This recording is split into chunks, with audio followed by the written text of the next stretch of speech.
Welcome to Brand Enabled with me, Gabriel Cohen. And with me, Holly Osborne. This is where we talk with brand leaders willing to share the real-world lessons from being in the trenches. Their triumphs and setbacks in the messy business of building brands. These are the human stories behind branding that you will never find in any brief or case study. Welcome back, everybody, to Brands Enabled. I'm so happy to be introducing our amazing guest today, someone I consider a friend, a compatriot, a co-conspirator in the exciting world of brand, Courtney Carlson. Hooray! Courtney is the Senior Vice President of Private Brands and General Merchandise at Walmart. Just a little brand in case, you haven't heard of Walmart, look it up. So fabulous to have you. And Courtney and I actually met each other through the Brand 50, which is a wonderful community that we both joined actually when Courtney was at Under Armour at the time. So Courtney's been at Under Armour, at Target, now at Walmart. And that's just scratching the surface of all of her experience and everything she's done in her career. So welcome, Courtney. We're thrilled to have you. And as always, you've got your co-host Holly Osborne and Gabe Cohen. And thanks so much for joining us today for what I think will be a very, very fascinating conversation. So Courtney, first of all, I've got to ask you about this latest role that you're in. And Gabe, in fact, is going to have a bunch of questions for you because he has dabbled a lot in private label and in sort of the world of private brands. But first, I am very curious if you would talk us through what the transition was like in your mind, taking off the marketing hat. Now, you can never fully take it off. You probably just sort of slid it to the back and you put on an additional hat focused on private brands, general merchandise. What's it been like making that transition and how has your mindset had to shift day to day? Sure. Well, first off, thanks for having me. And it's so great to be back with you, Holly, and Gabe and I have gotten to know each other as well. As you said, I think it has been a transition, certainly, but it is also a role that feels really familiar to me from my time in retail. So as you noted, I was at Under Armour prior to this and then Target and have spent almost 25 years in retail. And I think what I've learned is, when you work at really customer-led companies, which all three are, when they are loving their brands and what they offer to their customers, the ability for me to transition through merchandising roles and marketing roles has felt really centralizing on what am I solving for a customer? What do we want to do to really compel and propel the brand? And while a marketer, I was creating marketing comms and content. As a merchant, I'm creating product and experiences, but both things are measurable back to the business. So how are we growing customers? How are we growing our brand equity? And are we growing our revenue and our market share? And so for me, it's been an opportunity to really probably use, different impacts that I can make, different solutions that we can create. But a lot of the thinking, because I've been at the privilege to be at such customer-led and brand-led companies, the transition has felt familiar and really an exciting way to just use more tools in a toolkit. Did it help you, that familiarity that you mentioned, did it help you because you had been at companies that you mentioned had such a strong brand identity, and Target certainly is really a high performer in terms of its own private label and private brands. I'm sure that experience really kind of built up your toolkit as you walked into this role. It did. And I think starting my career there, to be honest, I was a marketing and finance major by education. I really honestly did not know what I was going to do with that. But I knew that I wasn't going to be solely in finance. It didn't have enough dynamic kind of customer and ethos of emotion and motivation for me. But I love the aspects of finance and being able to really analytically prove that you've made a difference. And so being able to combine those two things, I honestly stumbled into an internship at Target. I went to the University of Minnesota. They came to campus. Minneapolis is Target land. It's hard to almost shop anywhere else than Target. So I had really grew up as a shopper of the brand, a guest of the brand, and I loved the internship. I loved the level of entrepreneurship and independence that you felt even just so young in your career. I mean, I was 21 at the time, and you owned a P&L. And the first role I had there was cosmetics, and I was an inventory analyst for brands like Revlon and Maybelline. And, I remember thinking, I just spent $2 million this week and they let me do it, So just the level of, right off the bat independence that you got. And of course you had training and you had a mentor but I fell in love with being so close to the customer, so close to the data.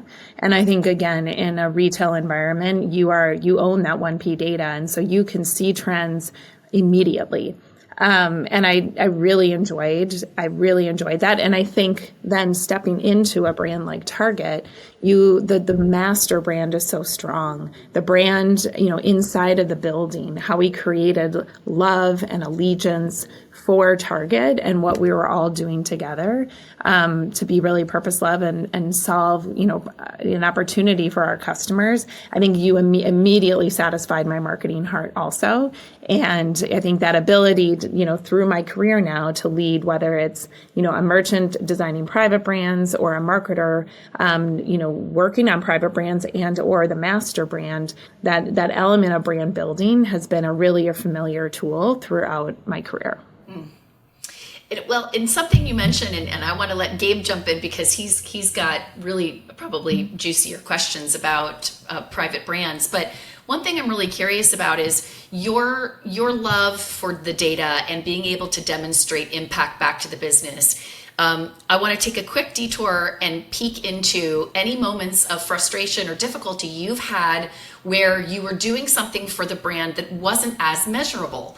And that's the interesting sort of part of playing with brand, is that much of what we can do for brands, especially at retail, is measurable. Sometimes we're doing things for brands that aren't as measurable. How did you reconcile those moments as someone who was really committed to data? Or did you always find a way to push through and say, I know we can measure this somehow? Yeah. Oh, it's a great question.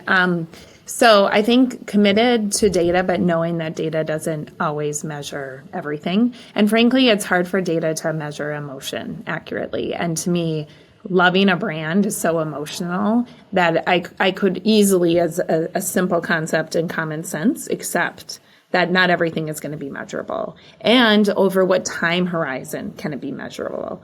And so what I would say is absolutely, I think the places of frustration that maybe came in is when I think about internal partners that maybe I needed to prove something to, or I needed a financial investment or a resource investment in order to make a change. And I knew I wasn't going to be able to prove it with as much concrete ability as I knew that individual would require. Most often, those are my finance partners, and our finance partners of wanting to really understand, well, what's the ROI on the business?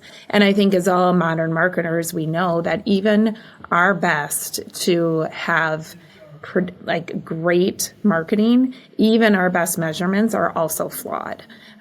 So when you think about last touch attribution, when you're working on MMM, it can overcredit or undercredit any marketing vehicles. So often what I do then is just lean on common sense. And, even social being such a huge way customers are inspired today, the way customers shop. We've even found in our analytics that we don't think it actually gives social as much credit, perhaps, as we think it deserves in how it changes perceptions and how it drives commerce and revenue. And so that's where you have to kind of weigh on a common sense to say, but every customer is in it.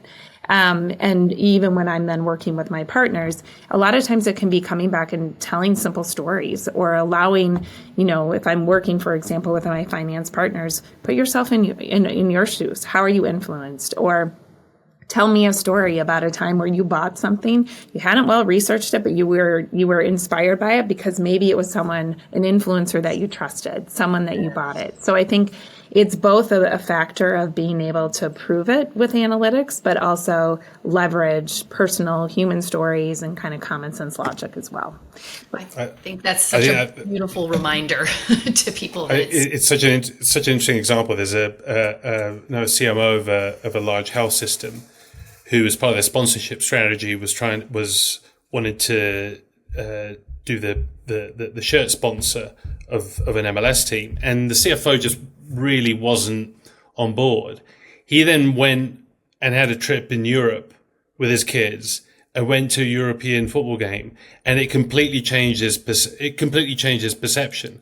So sometimes it's like a mix of, you need to have a bit of patience and you need to be a little bit lucky, but it really connects to your point around try to put them in their shoes. Have them remember that they're customers too, right? And put them in customers' shoes.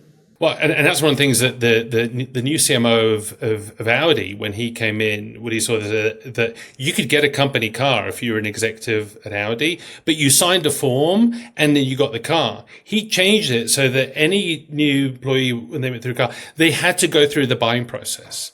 They had to go through the journey of going through a dealer to put them to do that forcing function of having to go through the customer journey. Yep.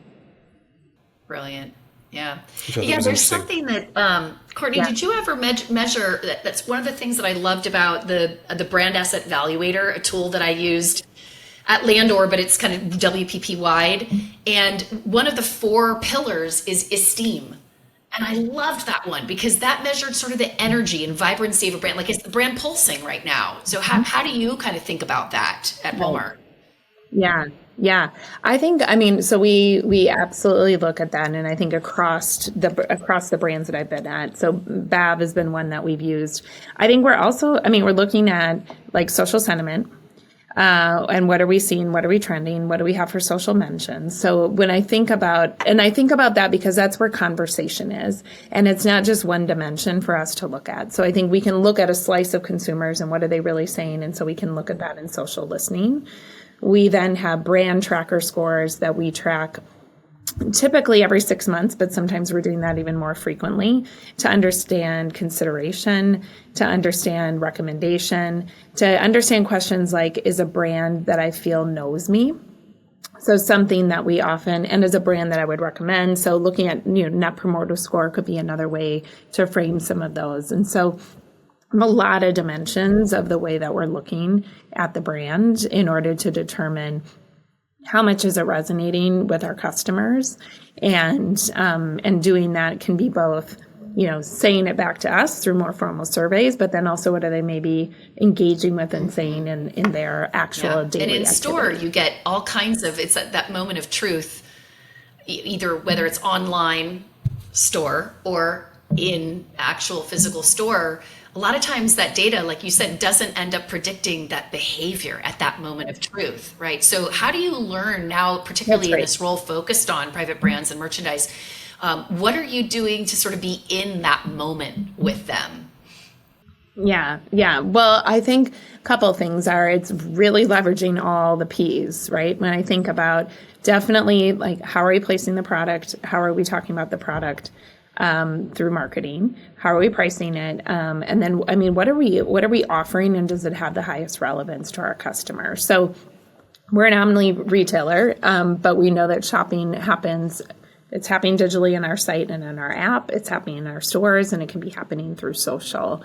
And, I think we're measuring and looking at every single touch point that we have then with our customer, and how are we showing up, and what are the diagnostics that can tell us if we're doing a good job or not. So, easily in digital in our apps, we are measuring what is our total traffic? Then what are traffic as we navigate even to private brand products? Are we showing up in search results in the page? And, we have our own SEO on our site or in our app. So what are our product pages saying about our products, the reviews and ratings, how we describe it, how good are the pictures? Like, it gets that detailed for us that my team in private brands is really focused on how good are our product pages so that we're earning, the SEO searches, but that we can also be right away, working to conversion. So we're looking at traffic, then we're looking at conversion. That can tell us how well we're doing in how inspired the customer feels about the product and how informed they're getting about the product.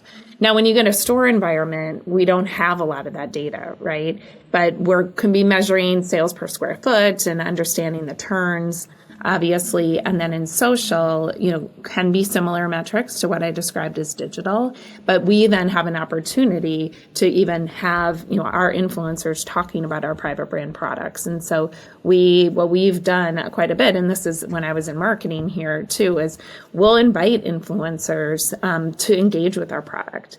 We actually took over a home in the Northwest Arkansas area, entirely outfitted it with Walmart product, from everything from the forks to the planters to the mirrors to the rugs to the grill in the backyard to the bikes we put in the backyard. And we invited 30 influencers to come to Northwest Arkansas, be in the house, see what the house looked like. We invited them over to our corporate headquarters to see where we're at in product development and really immerse them both in the Walmart brand, but got their feedback, and they walked away so impressed with the quality and the design that we were building. So I think that's just another way that we try to engage with that community, both to learn from them and they can learn from us. In addition to, the more traditional campaigns that you would do in social. So I'd love us to get into this topic in a more macro way around the evolution of private label brands, because it's not a topic we've covered yet in our conversations. I'd love you to talk about how you feel the category has evolved, especially as you contrast kind of when you came in Target and kind of where private label is today, and where Walmart is as part of that strategy, because it feels like there's a lot more sophistication. Right? In the early days, it was great. Let's create our own brand. Let's create the same colors as what the leading national brand is, and we're just going to price it 30% cheaper. And then, I've always associated it more traditionally where it started with grocery, right? Where Archer Farms and Target. Obviously, you got Trader Joe's, which is almost 100% private label, or a Kirkland at a Costco. But it feels like it's expanded in categories and it's become a lot more sophisticated. Maybe give us your perspective view of how that's evolved in through your career journey. Yeah, well, I think at its simplest form, there's probably two models. You're either a branded house or a house of brands. A Trader Joe's, I would say, is a branded house. And it's very rare. It's on the front. Yeah, it's very rare. But I think, you could, and I think in some ways, I think as sophisticated, in my opinion, that private brands are becoming, it can be hard sometimes to even determine a private brand from a brand. And that's our goal. And, I think when I was at Target, so this was the early 2000s, the work that we were doing there was truly building brands and having, a very, what's the brand's positioning? What's the brand's personality? What's the brand's belief system? Who's the customer? Give a positioning 2x2 matrix to make sure we're pulling our brands apart enough. So you mentioned two food brands, as Archer Farms was more of the culinary line. Market Pantry was more of the national brand equivalent. And I think, as you remarked, a lot of, private brands is so almost synonymous with the food and consumable space that at times they get passed over too quickly of being thought of as a national brand equivalent. The spaces I lead today are the general merchandise, which there are national brands, of course, but I can't think of one brand that we're really building here that we're saying is a national brand equivalent. I think our goal is that we're creating brands that our customers love. And, Target had that mindset. I think when I was at Under Armour, a brand, that was the exact same DNA that was driving the company, as we're here to make athletes perform better and we're here to make athletes great. And we do that through high performance technology fabrics, and we're not going to rest. We're here about athletes. Anyone can wear us, but we're about high performing athletes. So if you're designing to that high performing athlete, everyone else is going to be satisfied, right? And so I think that same type of allegiance is what we bring here, and what I will bring here and continue to lead the team on is, who are these brands for?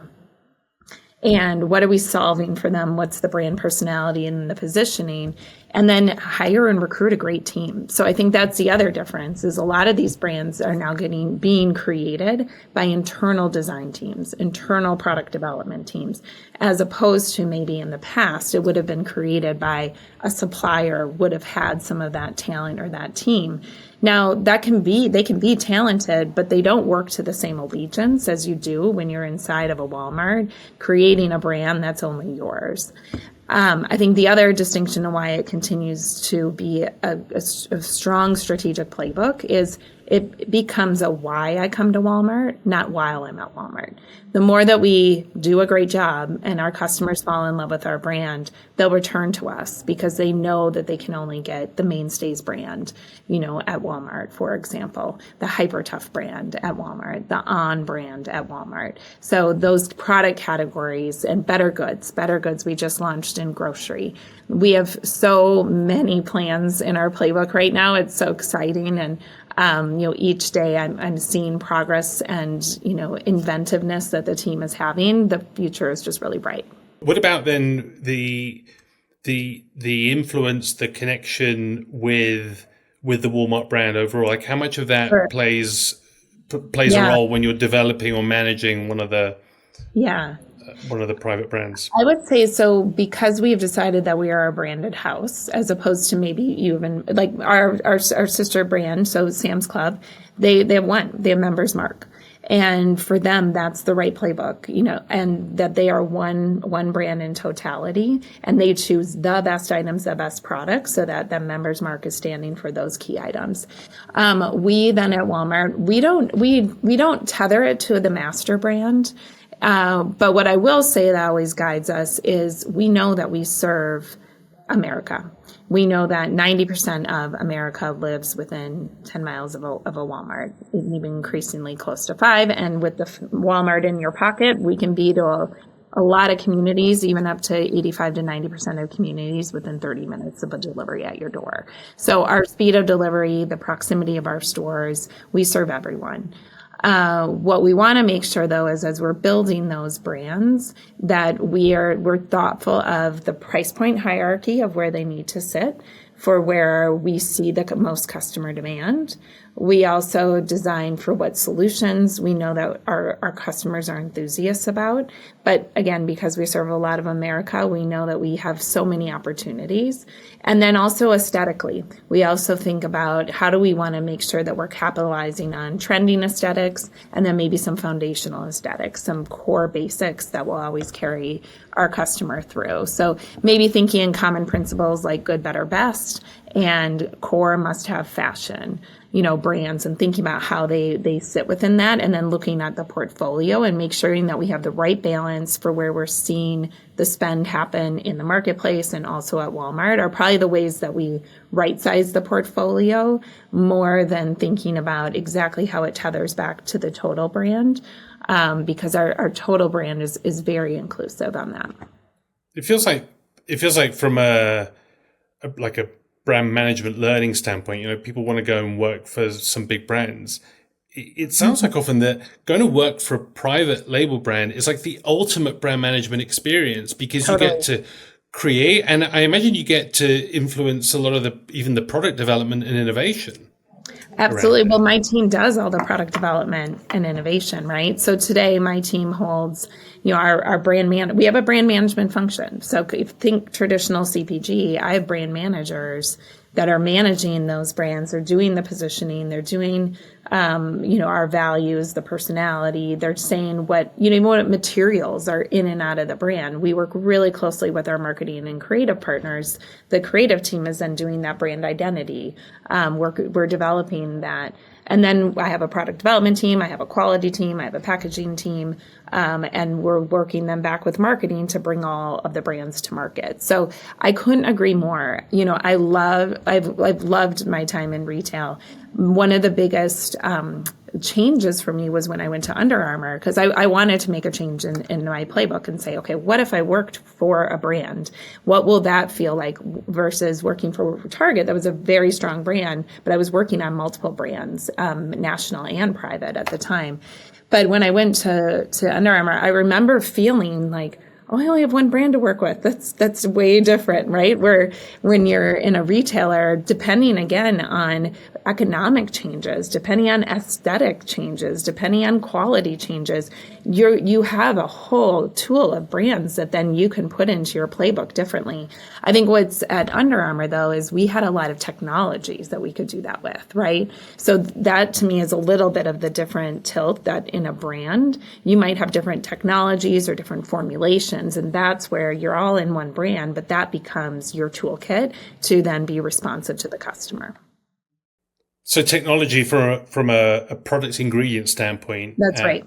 That's at right. Under Armour. So maybe talk about that, because I think when we were having our prep call, it seemed amazing at the time. It felt almost unfathomable that a new entrant could come in such a competitive category against Nike, Adidas, and others, and not only come in and compete, but actually compete and at a premium price point. So talk about the Under Armour brand. Maybe talk about the technology, the platform brands, and your experience there. Yeah, absolutely. Well, I think I have so much respect for the brand and the founding spirit of it. And so, I mean, it was born on a football field and it was born from a real customer problem. So, our founder, Kevin, was wearing basically, flannel tees underneath his football gear, and they didn't breathe, they didn't sweat well. And he went to an incredible amount of textile to find the right fabric. And he made a t-shirt, he sold it from his trunk.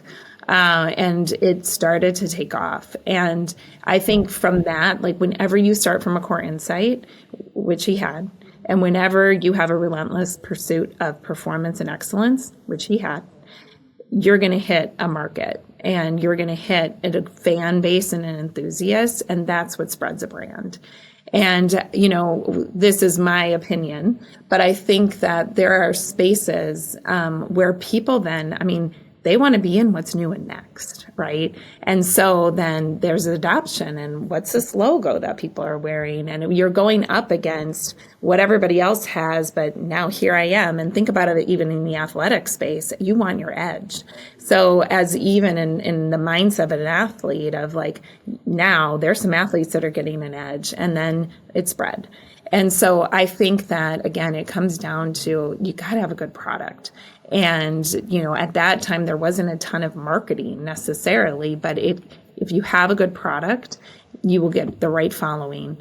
And then you build, and you do need to build for that growth, then the marketing engine and the brand engine. And I think that ethos and that spirit, and I think I've had the privilege, and even Walmart being a very founder-led company, and the stories of Sam that still are told today, and the founding principles. At Under Armour, you walk the halls and Kevin's leading the team and leading the company. And so you feel why we're in the business every day. And I think that again, kept the growth and kept the energy for that team. How do you do that on a day-to-day basis, Courtney, with your team? Especially when, if it's a company that's not fortunate enough to have their founder walking the halls, but what can people do to kind of take from that playbook and try to instill that attachment to purpose? Well, I think you're right. And I think you don't have to have a founder. I think Target didn't have their founders walking the hall. I haven't been at Walmart while Sam has walked the halls. I think when I look back across the three companies that have really been able to instill the brand, and I think another thing why that's important is I think your brand has to start from the inside out. And the job of the brand is not only marketing to hold. It is, every product has to live up to that brand principle. Every associate or employee or team member or teammate that you come across, they have to uphold that brand. And so I think a couple things that the brands have done is, I think just the environment, like how do you surround the team in an environment that feels like the brand? At Under Armour, we had a gym on campus. We had quotes on the wall that were things that were really important things that Kevin has said over time. We have that at Walmart as well. We, at Walmart, some of the things that are really culturally enabled with us are, we have pins. A lot of associates in our stores and at headquarters, I've taken my badge off now so that I don't have it on camera, but we have pins that'll decorate, and that can be a pin you got at a meeting. It can be a pin that says you're a superstar. It can be a pin that's your local store. We have a whole wall in the building that I have downstairs of littered with pins. So there's just ways that you bring in like cultural rituals, and those surrounded the environment. I think another one is, what are those rituals? And how, for Under Armour as an athletic company, guess what we did on work trips? We went to the gym together. We had, whenever we had our big, meetings where we welcome our global associates, we always had a workout that we could do together. And that was kind of an adjustment for me to work out with my coworkers, but I came to love it. You didn't have to be good. It didn't have to be the best on the floor, but you were always working out. And that was a component of, and why? You're trying the gear too. So I think that's the last part of it is, how are you walking like an associate and you're all equal associates every day? And, for us, we really celebrate our associates here. We celebrate long-term associates. We have a number of company meetings each year that we celebrate our long tenured associates, whether that be our fleet drivers and our truck drivers, our associates in the store. And it is an honor, and they get to tell us then stories. So they are recalling their own experiences so that everyone is a continual cycle of learning. And that also, I think, tells heritage stories of the brand. The other thing that both Under Armour and Walmart had, and we didn't have it at Target, but maybe they would, is we actually have a company cheer. So we open all of our meetings with a Walmart cheer. We did that at Under Armour too. And so there's a sense of, I think, camaraderie that brings that together. And again, also ensures that the team's really working together, and that, you're doing that, you're celebrating successes and you're getting ready to gear up together. And no better way to start that than a cheer. That's powerful. Are you going to do it for us? I'm not going to do it for you. There is a squiggle. We can do it with you. We'll do it with you. We'll do it with you. You can squiggle. Teach us. We can squiggle. All right. Give me a W. W. Give me an A. A. Give me an L. L. L. Give me a squiggle. Give me an M. M. Give me an A. A. Give me an A. R. Give me a T. R. T. What's that spell? Courtney. Walmart. Who's Walmart is it? It's my Walmart. Who's number one? The customer, always. Who? So. The who at the end. Who. Okay. Yep. I've got a burning question, and it's about Amazon. Mm-hmm. And, in thinking about how much the purpose matters and how much this founder vision and this culture matters. And then you've got a competitor like Amazon, where I haven't looked at the numbers, but I have to argue that there is not a sense of love and loyalty. When we are shopping Amazon, we're shopping for convenience. We're shopping to, bundle and get it at the door quickly. How do you even look at them as a competitor? You're such different companies. It's a tale of two founders, honestly. Yeah. Is it ever tempting, even from the highest levels, either your board or your shareholders, where they're pushing to see that kind of volume, that kind of growth, but at the loss of what? At the loss of this beautiful ethos that you're describing. So, how do you kind of ever wrestle with that, or who wrestles with that? Yeah. Well, I think you hit it. I think we are so people-led. We have so many associates that touch our customer every day in a really rich way of being in their community. And so I think we feel like we're closer to the customer than anyone. And we take a lot of responsibility in on that. And I think for us, our physical footprint is a huge advantage to being in those communities. But I also remarked to you that we can deliver in under 30 minutes to over 80% of the households in the US because of our speed and that. And so I think the best way that you win, even though the world is an infinite game, is really focused on the customer first. So for us, I think we would say we're people-led, tech-powered, omnichannel retailer that is here to help our customers save more money and live a better life. And those that save money and live better is straight from Sam as he received the Presidential Honor of Freedom. And we take that purpose so rich and so much to heart, and it leads in everything we do. How do you inspire your team to keep thinking in a fresh way? Because the brand has such a strong heritage, right? So it's important always for that connection back to your history, and all your evolution is so special. You don't want to leave any of it behind. And yet you're also pushing through to the future and contending with TikTok and, just all of these new behaviors for brands. So how do you guys stay inspired and thinking fresh? I think it's just, one, giving them freedom to be in culture, to be really curious, and setting that expectation that they should be. And it even can come back to some of these rituals, right? As like making sure, I guess I make sure as a leader, I'm making less statements, but asking more questions, in order to really compel that curiosity. P.S. because I'm curious, but then also is putting that in the team to you are all such high experts in what you do. And you do a job that no one else does, right? And fill in the blank. That can be, my head of brand. That can be my head of product marketing. That might be my head of Walmart Plus membership. It can be my head of express marketing.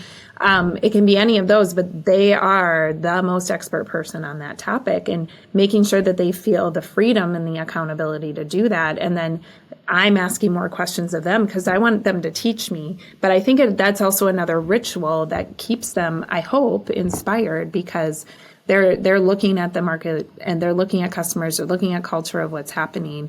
And plus, I think that the work is just fun.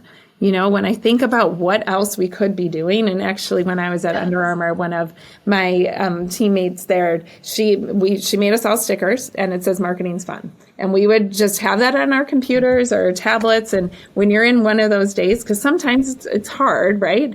But, we always thought about but we could be doing really different jobs. Marketing is fun. Making products and building brands, that's fun. And so I think the other thing is just keeping it light. And keeping them inspired, because they are doing work that really is making a big impact. You're at a Fortune 1 company. It's making a big impact, and it's fun to work together. That's so neat. Well, in a company whose heart is in the right place. That's right. I think that's a really beautiful thing, as you see, just on everyday people, the way that it touches their lives. Wanted to build on a couple of these final questions related to you and your leadership style and what's important to you. You just kind of gave us a bit of a hint of that. Can you talk about how have you shaped yourself as a leader? Who's impacted you? What are some of your core principles? You talk about curiosity and asking questions. Open that up a bit more for us. Sure. I think my leadership style has been shaped now in retrospect, of course, not knowing it happened was happening at the time, but just through my family, growing up, I think through some leaders that I worked for in my early career, and some good, mostly all good, and some others where I said, I don't want to take on that trait, right? And so I think when I look across all of those aspects, I think it's put me in a place where I try to be a very humble leader. I know I don't know all the answers, and if I did, that would be so boring. I wouldn't be learning. And so I really want to make sure that I lead with humility, because it's truthful and it's authentic. I want to make sure too that I create an environment where people really truly do feel like they can be their best self. And what I mean by that is being able to set high expectations, but never do so at the expense of having it cost someone a personal risk. And I think that has become far too common when I think of kind of a COVID and a post-COVID work world. I think the notion of where work ends and stops has become really, really blurred. And so I want to make sure that my team always feels like they're taking care of themselves and their families first, and they're at their best here when they're doing that. And then on the last component, I think is just making sure that people feel like they know they're making an impact. And it can be very small ways of, thanking them in a meeting, but even being more specific. It doesn't take a far time to be specific, to say, thank you. I learned this and this today, and I wouldn't have known that without you. I think one other thing I learned from a leader early in our career, and it's just simple, and is always naming names and naming people, right? Letting people know you. And I think as my teams grow, letting people know I know their name is really, really important. And I think as all of us are leading bigger and bigger teams, addressing people by name, that goes so far as well. And I think that's something that little things can make such a big difference. So acknowledging what someone contributed, making sure they feel the freedom to be themselves while they're also contributing, and making sure they feel valued, I think are the things that sit at the center of my leadership. Love that. Final question. You and Holly met at Brand 50. Mm-hmm. Talk about, as you've now gotten to where you are, the importance of those trusted relationships. Like where do you make connections and learning? Are you part of communities, networks, groups? Talk about how, if that's important to you and where you get that. It is. It's really important to me, although I'd say I don't spend as much time on it as it brings me joy, if you will, because sometimes it just doesn't feel like there's enough hours in the day. But the World 50 community, which was the Brand 50 community Holly and I were in, I'm a part of, and I keep that one. It's very sacred. It is because there's there's thinkers. And I was going to say like-minded thinkers. There are like-minded professions, but not always like-minded thinkers, and that's what I enjoy. Meaning different areas of scope and responsibility, and I think have really enjoyed that network. And plus the curriculum there really pushes you in places that you wouldn't get in your normal day-to-day marketing discipline even. They did a great job of drawing parallels to parallel industries, like one of my favorite kind of experiences have been we've had screenwriters come in and talk or talent managers. So the talent manager for Janis Joplin came one time and spoke to us, and I'm like, you're creating brands all over the place with these people, and goodness, like that was exciting to see. So I think those types of, I also really make an effort to keep in touch with, leaders I've worked with in the past or teams that have reported to me in the past, and make those connections. It can be easy things, text check-ins, quick phone calls, LinkedIn comments, but be able to really be in touch there. And then I also do nonprofit work. So I'm on the board of the Boys and Girls Club locally. And again, there's a wealth of really dynamic professionals that sit on that board that are also great thought partners. And I lead a few committees, and it's fun to like do other work that's really advancing our children in our local communities. And so that also fills me up. Courtney, thank you so much. It's been a wonderful conversation. I've enjoyed it. Thank you, guys. I want to work for you now. You keep me in mind when you have your always. All right. I just love how you describe your leadership ethos. That's beautiful. Thank you so much. Fan club. That is it for today's show. We started this podcast because we know that you are not alone in the challenges that you face. And the likelihood is that somebody somewhere has dealt with the same obstacles you're facing and might have even found a way to solve for it. For that reason, we've also created a community of brand leads who meet on a regular basis to share and learn from each other.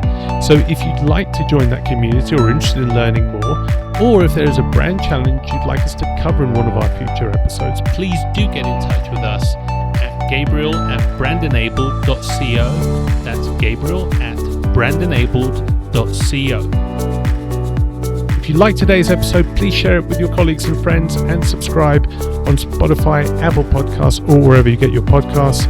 Thank you for joining us, and see you next time.